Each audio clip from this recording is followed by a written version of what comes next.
Reggie Aloysius Miller, who joins us on the program, and as he does every week, this week he's got the Cavs at the Raptors on Thursday night at 8 Eastern on TNT. Reg, did you watch the national title game?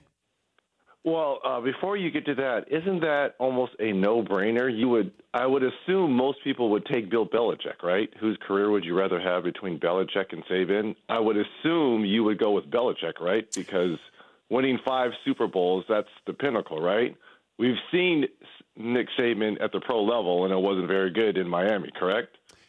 Yeah, but he's going to be probably the greatest college football coach of all time, and there's no baggage that goes along with his college coaching career, whereas Belichick is going to have controversy attached to his pro career. And you got to share that with Tom Brady. Because of Spygate? Yeah, I'm going to guess with that and the fact that, people are going to go, well, is it more about Brady or is it more about Belichick? Nobody's saying that with Nick Saban. 5 Super Bowls. Okay. 6 national titles. The pinnacle of professional football, right, is to get to a Super Bowl. I just throw it out there. Don't yell at me. Just throwing it out there. Don't get me wrong, because to me, when I look at Nick Saban, most people think of Bill Belichick, because people hate on Bill Belichick and people hate on Nick Saban.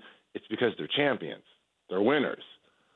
But don't you think Saban is sort of like Christian Laettner, like an unbelievable college career, but, was okay in the pros? I think I would put Bill Belichick, Phil Jackson, Nick Saban, John Wooden, Coach these K. guys, Coach K. They are Red Auerbach. They were ahead of their time. And Nick Saban, to catch Bear, come on now, that's a heck of an accomplishment. Those coaches, they are ahead of the game, in my opinion. Did you watch the game last night? I did. Did you think it was a great game or a great finish? Great finish. Yeah. First half, I almost turned it off. I was like, okay, I'll just watch the highlights. But then when they made the quarterback change, I was like, okay, this is going to be either a great story or this is not going to end well. But it ended fantastic. But can you imagine being a freshman in a situation like that where you're not even starting? A true freshman. Yeah. No, a true freshman. And not a lot of snaps, right? How many snaps did he have all season, because Jalen Hurts was under center, right? Yeah, there were no meaningful snaps that he took. They were all like mop-up snaps.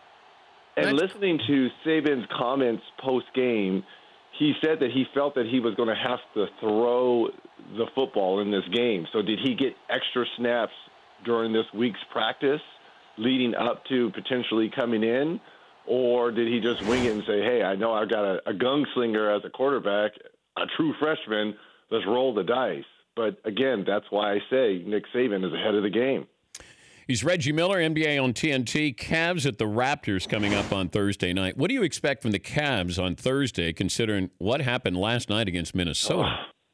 Well, certainly I hope it's a bounce-back game. And, again, I don't want to, be too cognizant. You got to understand it's one game, but – they have not played their best over the last 3 weeks. Remember, they had that 14 or 15-game winning streak, and they had climbed back into the Eastern Conference race.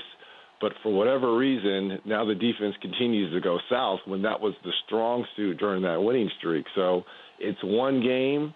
I'm not going to get too high, too low over getting beat down by Minnesota in Minnesota, because Minnesota is a pretty good team with young talent. But this is a chance for you to make a statement against Toronto, who no one is talking about in the league, and especially in the Eastern Conference. It's either Cleveland or Boston, but you've forgotten that Toronto has the second-best record, and DeMar DeRozan is playing out of his mind right now. So hopefully it is a bounce-back game for the Cavaliers. Here's LeBron after last night's game, and the reporter is asking him about his plus-minus. You could say it was the worst loss you've ever had in terms of plus-minus. I won a game that had a bad plus-minus before, so what does that matter? I don't give a damn about no damn plus-minus. Yeah, probably the plus-minus not the way to attack LeBron in that situation. No. And truthfully, players they really don't pay attention to plus minus. I don't know who came up with that. It's really wins or losses, because he's absolutely right.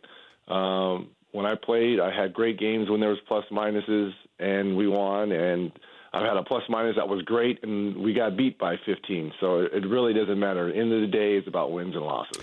Explain to me, if you're Luke Walton, how do you approach the team after what LeVar Ball said about these kids don't want to play for Luke Walton? Your thoughts when you heard that? And I know that Kyle Kuzma stood up for his coach. Lonzo didn't exactly say it, I'll play for anybody here, but here we have more drama, and I don't know if this is a situation where Magic Johnson gets back involved in it, just to say, let your son just play and let Luke Walton coach. What do you make of this situation and those comments? Well, number one, you and I, we've tried to stay away from LeVar Ball on this show because, I don't like giving him a platform, but he's made it impossible not to do so. So I hope he's enjoying his European vacation and his sons are enjoying playing over in Lithuania, because those two, in my opinion, have no shot of playing in the NBA. And if he continues to open his mouth, all three of those boys are going to be playing overseas, because no coach, general manager, or owner are going to want to put up with the dad. And I've always said that Pops is putting his kids at a disadvantage by continuing to open his mouth. He thinks it's great for business and selling shoes, but it's not. And if you're Luke Walton, I would have a one-on-one conversation with Lonzo, number one. And this is the time for Magic Johnson, the greatest Laker, in my opinion, of all time, and now has taken the helm back to run the Lakers. This is a chance for Magic Johnson to absolutely put his foot down and put it into this, because he could really destroy LaVar if he really wanted to. And I would come close to almost threatening, if you keep opening your mouth, we're going to trade your son. We are going to trade your son from the Lakers. So it's one of the two things. Shut up, fall in line, let Luke do what he's got to do, and let Lonzo play how Lonzo wants to play, or we'll start taking calls. Magic Johnson, the Magic Johnson has to say that. Yeah. Not Luke. Not Luke. Luke has to coach the team. He has to be diplomatic, and he has to coach. But this is a chance for Magic Johnson to be like, you gotta shut up, dude. I don't know who you think you are. You gotta shut up. Yeah, it's unfortunate because you can tell Lonzo doesn't play with a lot of confidence, and I think it's because he feels the weight of the world. And then you add this to it, because the first thing I thought when I saw these comments, and you're right, I don't like giving him a platform. I would love to just see the kid play and be allowed to play without his dad blabbering.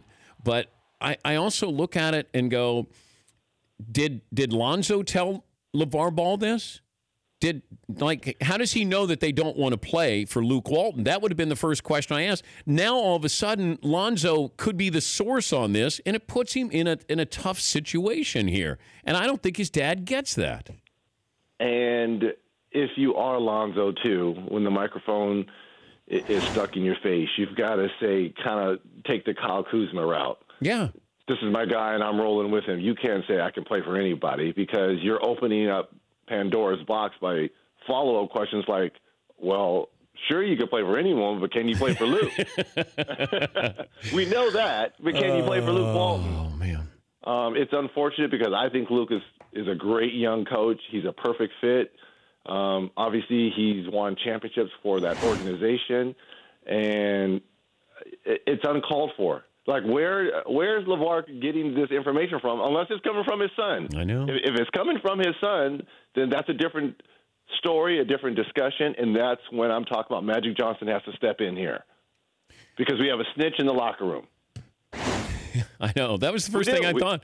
I know. We got a snitch in the locker room. And you've got to address that. That's the one thing you cannot have on a 15-man team is a snitch. I don't care how good it's going or how bad it's going. You can never have a snitch in the locker room. Great stuff, Reg. Safe travels up to Toronto. I love Toronto. I mean the city. The city. I love Toronto. Clean New York. I call it a clean New York. A clean New York, baby.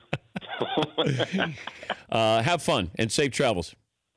I appreciate it. Thank you, brother. That's Reggie Miller. For more Dan Patrick Show, tune to Audience Channel 239 on DirecTV or download the Dan Patrick Show app.